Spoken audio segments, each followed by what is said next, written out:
Thank you for joining us this evening. I'm with my British friend. Her name is Nick Koto. Have I pronounced that correctly? Well, as British as you can, I do the same thing. If my husband was here, he'd pronounce it completely different. Yeah, but he's not here, so we can pronounce it however we want. Anyway, I'm with Nick right now, and we should have been on LinkedIn and Facebook and YouTube Live the other day, but in Georgetown, we had a power out, so we lost everything. I mean, power, AC, Wi-Fi, the whole shebang. So my apologies that this is delayed, but timing is everything. So if you're watching this, then you've had dinner and you are settling in. You're probably on your phone, your laptop, your iPad, or something. And I want you to hear what this lady has to say tonight because there is a story to tell here. And just to give you an idea, she is from what I would call Geordieland, which means she's from the Newcastle area. And if you've heard of the Essex girls, well, the girls from Geordie are, you know what, they are much better and tougher than the Essex girls. So she will be pulling no punches. If I was to put a rating on this interview, I would definitely say it's going to be R rated in the appropriate sense. And so, just to let you know that Nick is a businesswoman, she's an author, published, she's an entrepreneur, she's a wife, she's a mother, and most of all, that we're going to get into tonight, she is a cancer survivor. She has an organization called We Are Not Broken that won Nonprofit of the Year, which is staggering. Um, Talks about women who share in their physical and emotional scars through photography and videography and a whole bunch of other stuff. And so I want to ask her some questions tonight about scars, about telling our stories and thriving through our scars. So welcome, Nick, Thank um, Mrs. Geordie Land, you. All right. um, to what I'm going to ask you a fun question to start with. Yep. Mothers today, I was reading after they've had a baby, obviously there's some scarring, there's some stretch marks around the belly, and I was reading that some mothers get them tattooed because they're like tiger claws because it's tough to carry a child, deliver a child, and raise a child. What do you think of that? Well, I really do have a strong opinion about this, and I made a video about this about 2 years ago. I cannot stand the word tiger stripes. I hate it with a passion.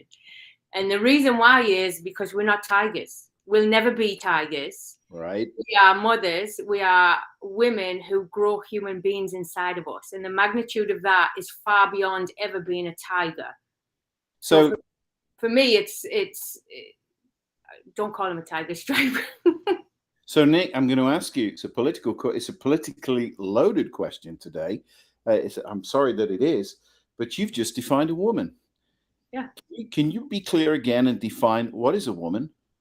A woman is, well, there's so many facets to a woman. I mean, a woman can do so many things, but when you're talking about stretch marks and you're talking about human life, a woman grows another human being inside of her.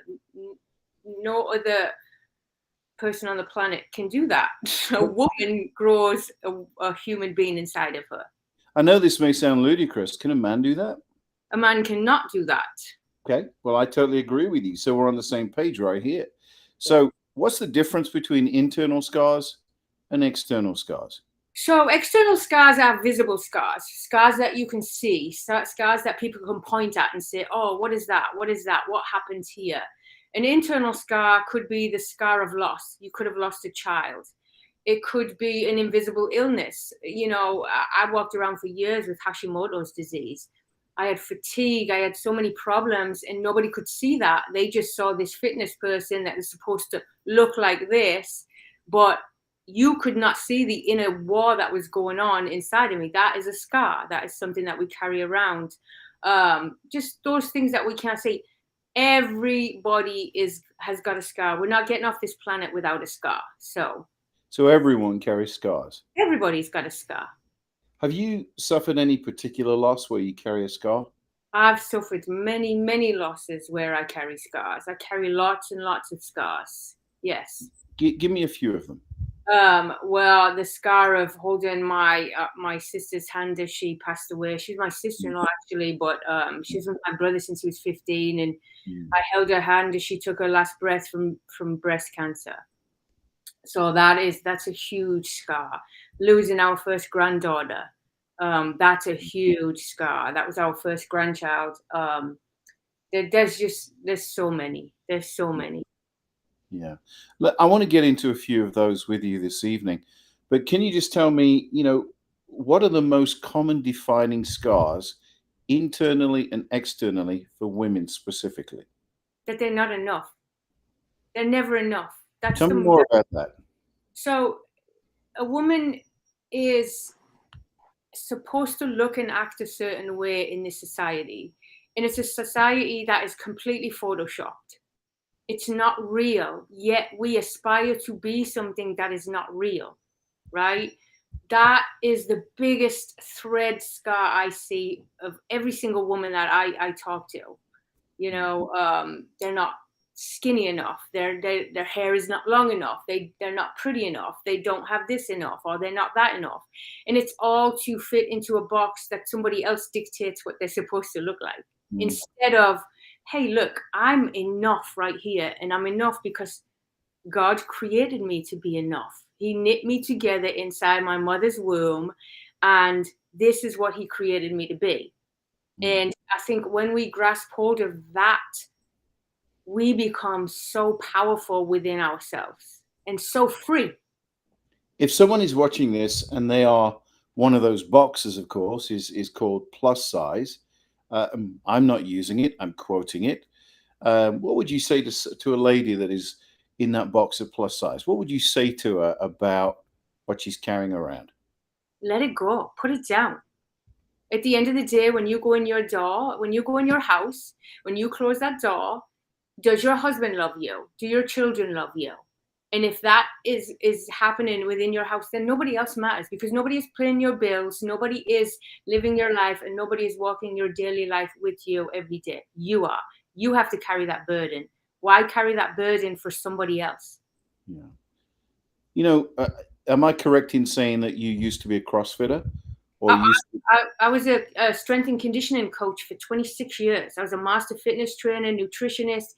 I have every single certification in fitness you can think of for 26 So you had one of those ripped bodies, if I can say politely. I have numerous times. I've done fitness competitions, yes. Right. Okay. Tell me then about what you just walked through. At the beginning of this interview, I mentioned you had cancer. Bearing in mind that you had the sculpted body. Yeah. What have you just walked through? Tell me about that scar. It's quite interesting that you say that about sculpted body, because last year I began the year training for my first ever powerlifting competition. And I've done every single competition you can imagine, but I've never done a powerlifting competition. And I'm like, I am going to get this 50-year-old body as strong as I possibly can, and I'm going to enter my first powerlifting competition. I turned 50 last year. And I was really getting my numbers high up. And at the end of the year, and I was supposed to compete February 2022. I was supposed to get on the platform and lift. And December 27th, I was diagnosed with breast cancer. So it was that was a pretty big hit for me, because it wasn't about the body image. It was about my strength. And I built up all of this strength, and now I had to put that strength aside, because I needed to rely on a different kind of strength to get me through what I was about to walk through. What's been the result of breast cancer? And I'm asking you, I don't want to lead you. You share as much as you want to share, or little as you want to share. What kind of physical scar has this left you with? Yeah. So January 24th, I was cut open from hip to hip. I was cut open completely in my chest, and my breasts were removed. Both breasts were removed. I had a transplant from my own stomach tissue, and they transplanted it, dissected arteries and veins, and then they retransplanted it into my chest to build breasts. So I have a scar from hip to hip, and I have a scar from under my armpit all the way to my other armpit. So you're a woman in terms of nutrition, physical, emotional, all of these things. You kept in great shape. You were training others, teaching others, you getting ready to powerlift, all of these things. and then suddenly breast cancer. The result is a double mastectomy. You've had both breasts removed. What precisely? And I don't want to sound, completely ignorant here, but look, in the crazy world that we live in today, I'm a man, I'm not a woman. So there's a great deal I can only assume about a woman. I really don't know. What are some of the things you walk through when you looked at yourself in the mirror for the first time where they'd taken your breasts away? Well, the first time that I was actually cognizant of it, because it took me a long time. I was out. I was in the hospital for 4 days. I was out for a long time. So when I first looked, I wasn't shocked because I'd seen it in my own mother. My mother went through it, so I'd seen it with her. So it wasn't a big shock for me. And it was, what I remember is every single woman that has come before me with We Are Not Broken, that has gone through my story, they all came to remembrance because now I related with them on a completely different level. So that's what I thought about.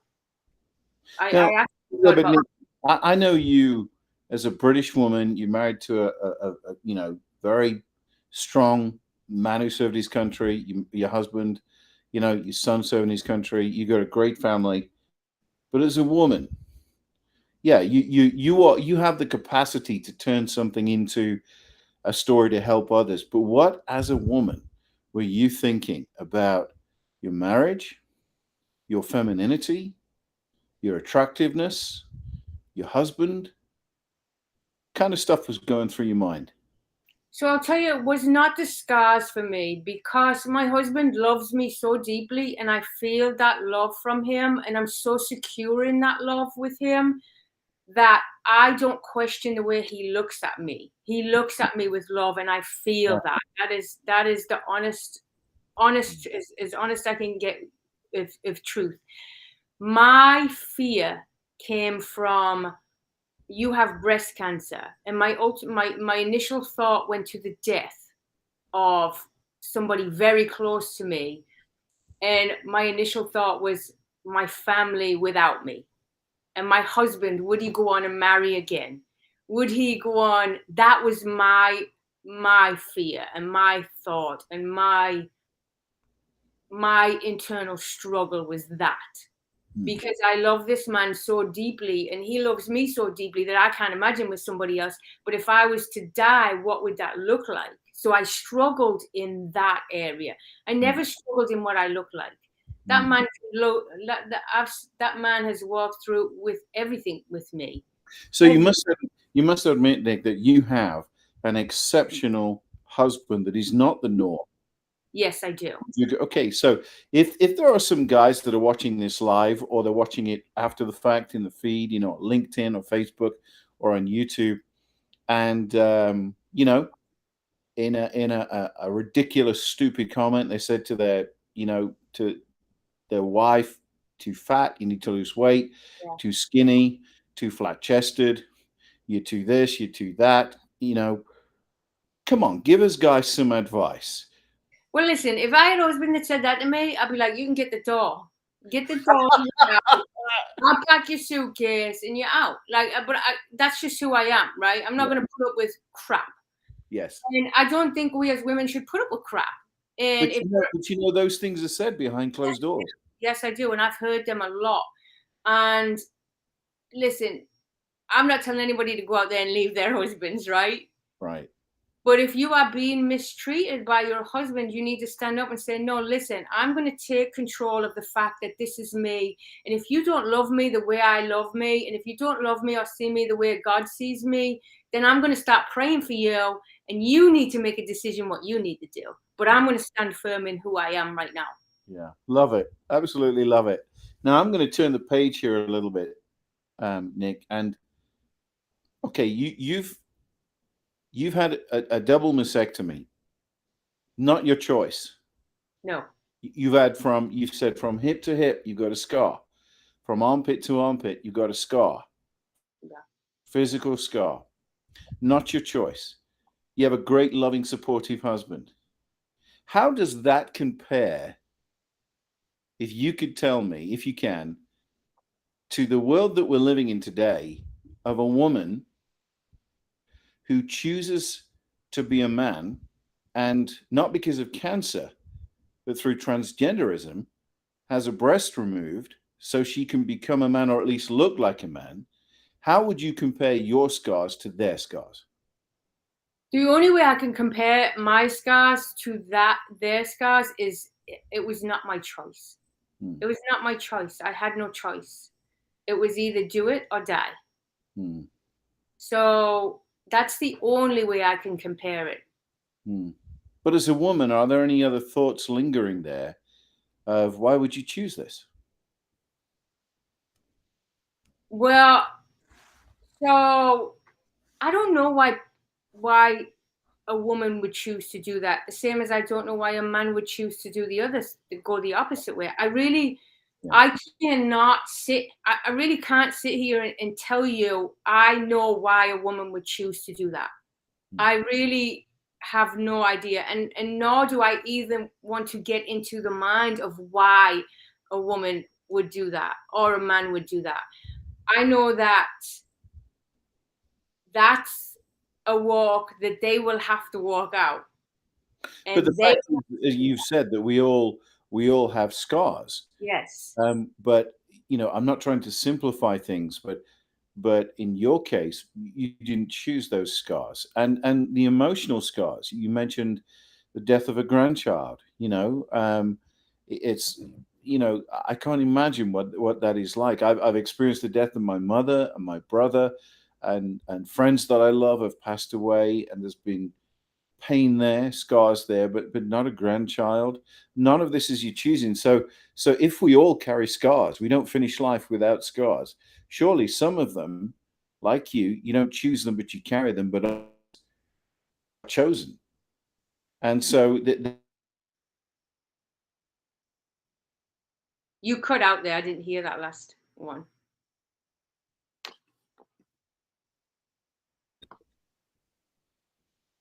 Does that make sense? Can you repeat that? Because you went completely silent. I did.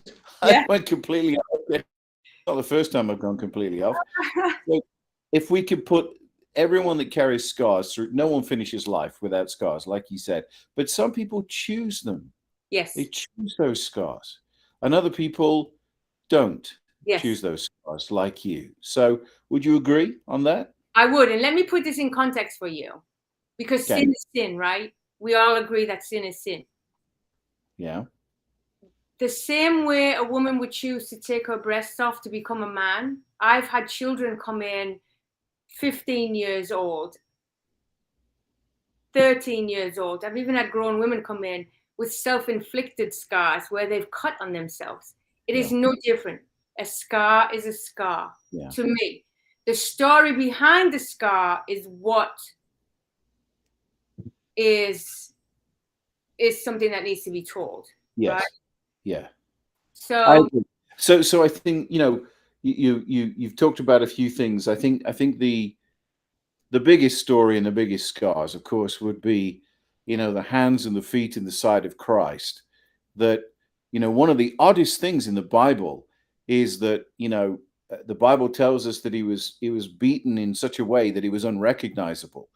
Like a lamb led to the slaughter, as the Old Testament tells us.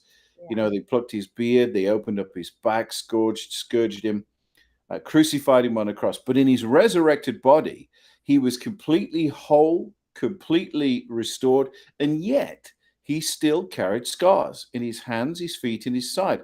And I totally agree with you, because they tell a story.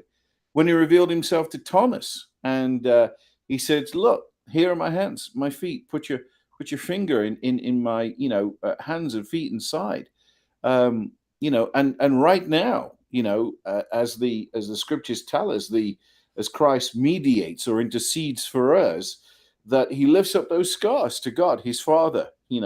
So scars do speak, but I think there's a difference between scars and wounds. I do. Do you want to make any comment on that? So going back to the scars of Christ real quick, and this is why it's so important. This is why We Are Not Broken is so important and powerful to me, because when we die, our scars go away. Hmm. The only scars that will be left are the scars of Christ. So the scars on earth are to tell a story, and you better tell your story while you're here on earth about those scars. Because if you carry those scars around, those scars become a burden, they become guilt, they become shame, they become isolation, and sometimes they become suicide. They become our darkness. So we need to tell them. And that's why it's so important. That's why We Are Not Broken is so important to me. Yeah. Because when we die, we have no other opportunity to tell our story. That story's gone. If you just started to watch the video here, this is Nick Cotto. She been talking about living through scars and telling stories through scars. She has an organization called We Are Not Broken. Now, I'm going to put the contact details in the feed below after we finish this kind of interview. But We Are Not Broken serves women particularly to tell their courageous stories through video and through photography. And I believe you're on Instagram. And there are some, can I say, beautiful and shocking pictures on there where women are not afraid to show and tell their story of their scars. Are we living in that era where we can do that, or has this always been the case? We are getting more bolder, but we're not bold enough. Right? It's becoming more popular to tell to show your scars, but it's not popular enough, in my opinion.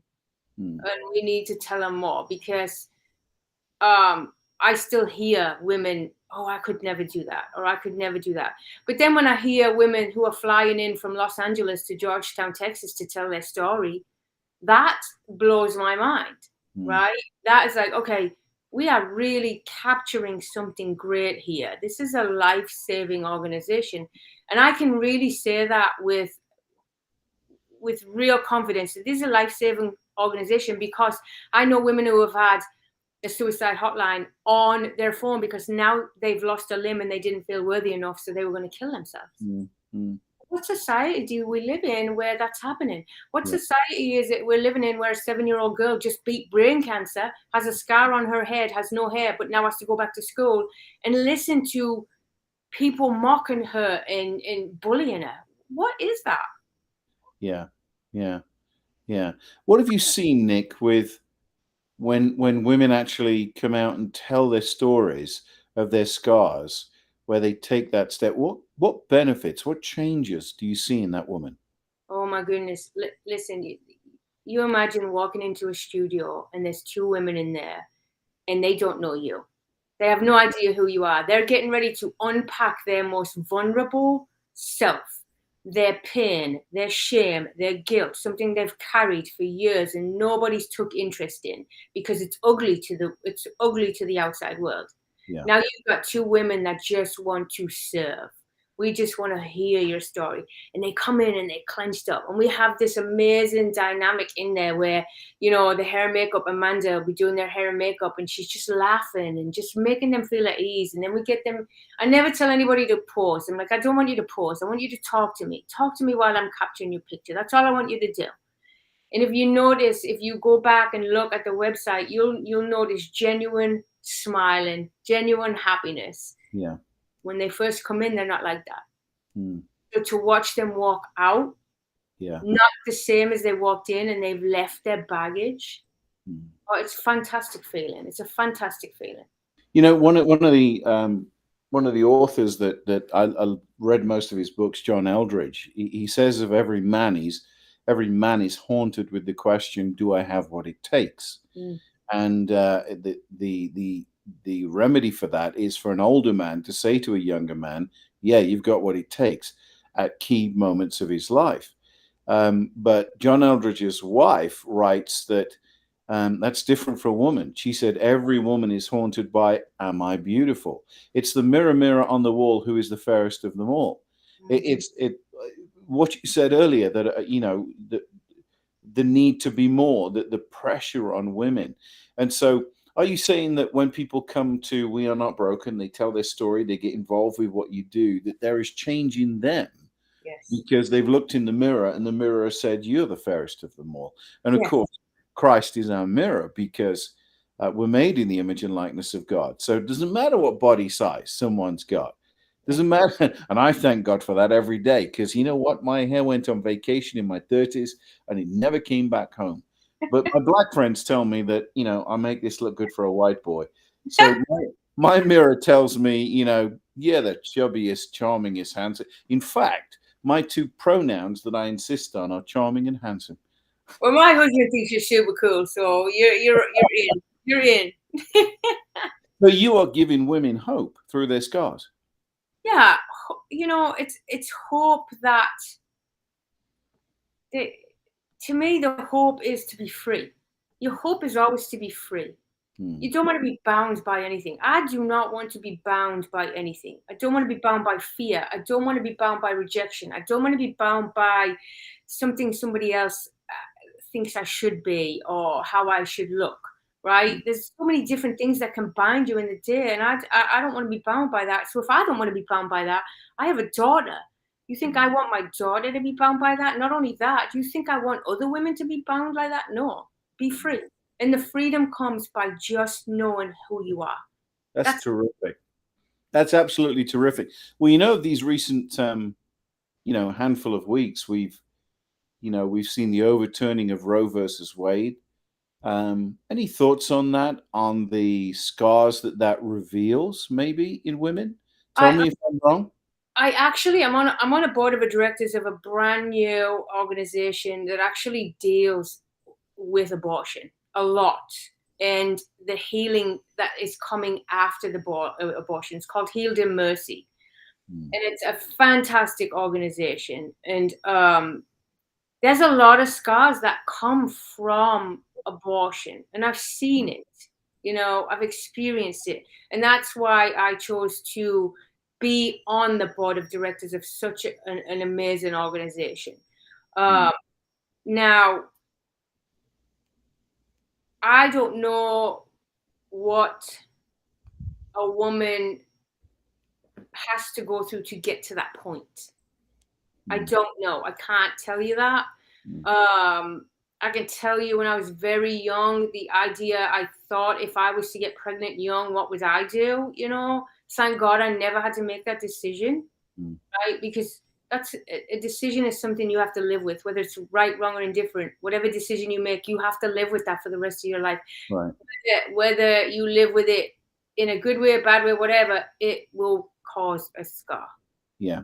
I'm wondering, if we're living in a time where we've exchanged responsibility for rights, not just with the things we're talking about, but a vast amount of things that men and women, young or old, if we have exchanged personal responsibility for rights, and if that is not producing a lot more scars, and I don't just mean about Roe versus Wade, but an abortion, but many, many other things. Obviously, how many years you've been married, for instance? I've been married coming up 31 years. I've been with Rick 32 years. So we've 31 years.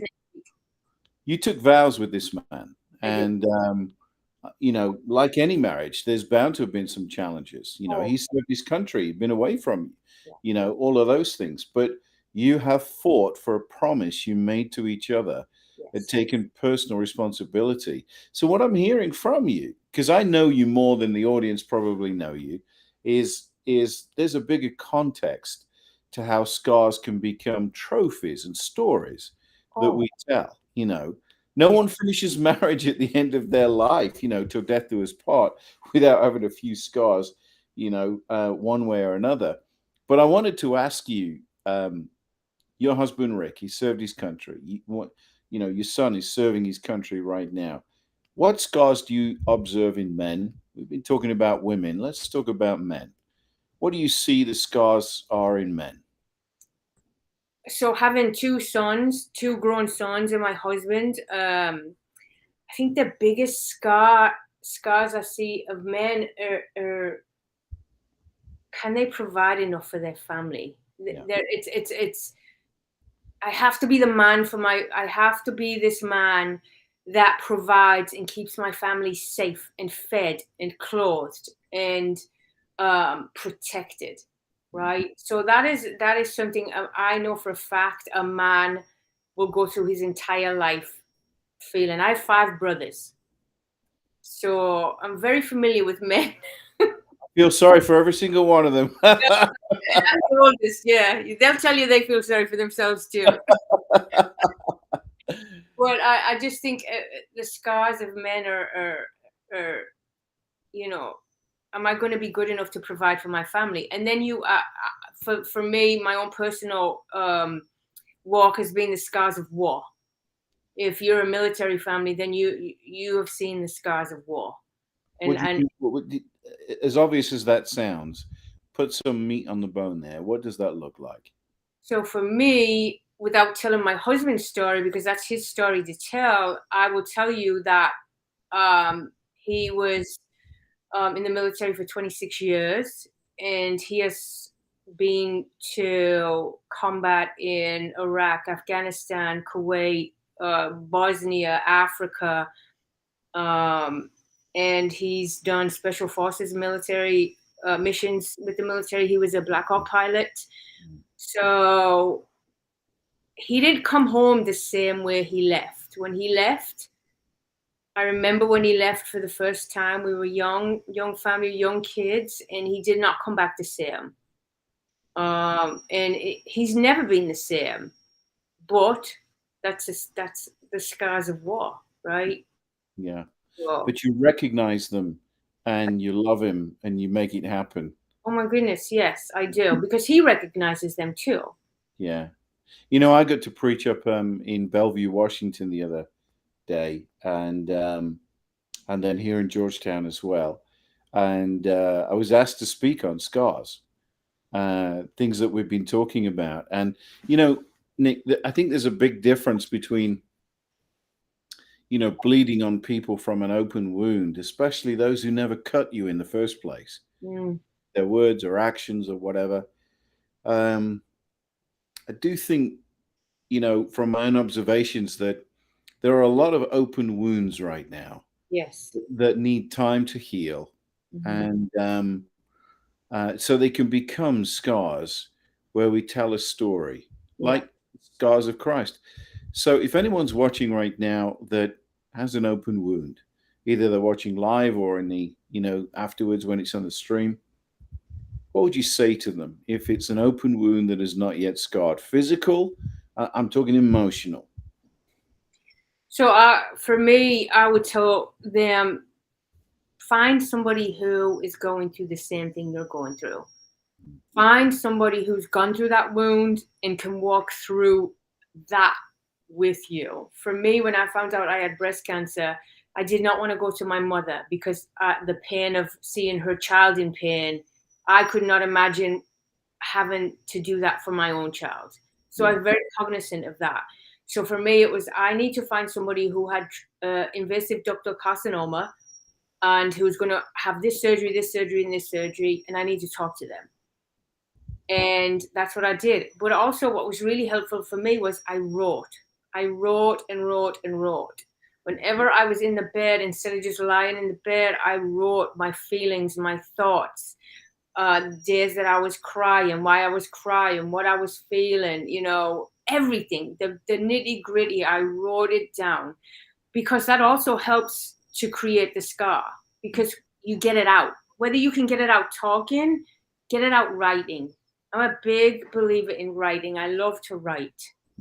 So, are you open for people to reach out to you and get some more counsel, some advice from you? And how would they do that? All they got to do is hit me up, nick@wearenotbroken.org. Yeah. Tell me about the book you've written. So 3 years ago, when God told me this was going to be my calling on my life, because I was really searching, that day was, I'll never forget it. It was in January, and I heard God say, this is what I want you to do, and I want you to call it We Are Not Broken. And I got this book, and I have this book here, and this is the book, and I just started writing in it. All of the scriptures God was giving me, all of the visions he was giving me. And one of the visions was a book. I knew it was going to be a book. I never wrote a book before. I never published a book before. I didn't have the money to do it. I knew it was going to be expensive. So what I did is I just started to learn how to publish a book, and I became my own publishing company, and I bought the ISBNs and all of that stuff. And I wanted to have a coffee table book of scars that should be in every household so that you can pick it up and you can look at scars. You can really look at the scars and say, this is beautiful. This is not ugly. You know, the worst thing is when somebody comes up to you and says, oh, what's wrong with them? Like, oh, what's wrong with them? Well, nothing's wrong with them. Why don't you ask them? Oh my God, you must have a really amazing story. I want to know about it. Well, now you can pick up a book and see about it. I believe this book should be in every oncology ward, every plastic surgeon's office, every kid's surgical burn unit, everything. And that's what I wanted to do. So 3 years ago, I had that vision. And last year, or the year before last, we were able to get it published.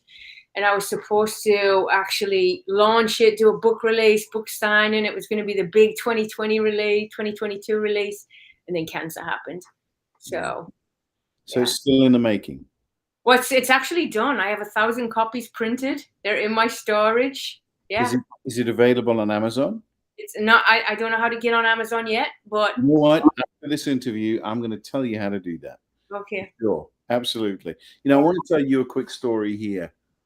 I've been listening to you this evening, and one of the 9 times that I was in South Africa lecturing down there, I was picked up at the airport by a young black guy, and he wouldn't look at me in the eye. Now, I'm 6'3", 250 pounds, big white guy, and I'm very aware of you know, apartheid, you know, that was very oppressive there. And he wouldn't talk to me. Very polite young man would through his actions and everything. Till eventually I asked him to pull the car over, and I sat in the front seat. And he was about to pull away, and I said, "No, I want to talk to you, you know, just very respectfully." And eventually, he opened up and he pulled up his trouser leg, and I'm not wrong in saying that he had pieces of his lower leg missing. Mm-hmm. And he said that happened a number of years ago, where a bunch of white guys set dogs onto his dad and killed him. And the dogs went after him, took chunks out of his leg, but he managed to run away. And here's me, 6'3", 250 pound, shaven head, beard, character, getting in the car. My heart sank because, you know, I had no context for that in my own life, and he's driving me around, you know, and I look like the enemy. Yeah. And I wonder sometimes, you know, and that ended up real good. We're still friends on Facebook. You know, we keep in touch with each other. He's a great guy. And I'm glad we built that bridge. But I'm wondering if women, particularly in We Are Not Broken, are carrying physical and emotional scars through which they tell their stories. How can we as men be sensitive to that, not knowing that our very presence can sometimes, you know, make someone a little wound up or bring them back some bad memories or something? How can we men be a little more sensitive to that? You know, the easiest way to be sensitive to a woman is really to just show her love in a way that is, even if it's a smile, you know, or you see a woman in oh, that's a pretty scarf you have, or, you know, I think men sometimes, if I can say this right, it's like when a man compliments another woman, if he's with another woman, that woman gets so pent up that, oh, you're trying to hit on another woman, when really it's just, you're just showing somebody love, the love of Christ, right? Well, in a British culture, we would have no difficulty with that. In, you know, if you and your husband were together, I would compliment you. Your husband would compliment my wife. We mean nothing else by it. But I think there is a gentlemanly posture that is missing, that is maybe afraid in the world of men, in the overreach of being overly sensitive, of saying the wrong thing, doing the wrong thing. I do think there is something for men to think about when they they're with women that carry scars, physical or emotional. So I'll say this. This is the word gentleman. Yeah. That word came from somewhere. But in a society that puts women in this box, it also puts men in this macho box. And the word gentleman has gone somewhere, or it's been buried by the macho. Right? Yeah, well, it's time for it to come back. And your husband is definitely the consummate gentleman, for sure. He really is. He is. Hey, Nick, it's been an absolute pleasure talking to you. Before you go, I don't want to, one of my latest books is Cultural Clarity, Understanding and Developing the Culture of Your Organization. We've been talking about some cultural things. You can get this book on Amazon, as well as some other books that I published as well. But I'm going to get from Nick tonight the details of her book and post it in the feed. And so you can, purchase a copy direct from it. Nick, thank you for taking the time. Thank your husband for me as well on this Sunday evening. I'm glad we got to it. I've learned a great deal, and I'm glad for tough cookies like you. I really am. You should be on CNN, Fox News. You should be on MSNBC. You should be on them all, being interviewed, giving absolute black and white answers.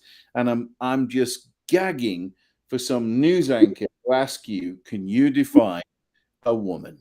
And you could do that in a heartbeat in sleep. Nick, thanks so much for your time. Appreciate that very, very much. Thank you so much. You take care. You too.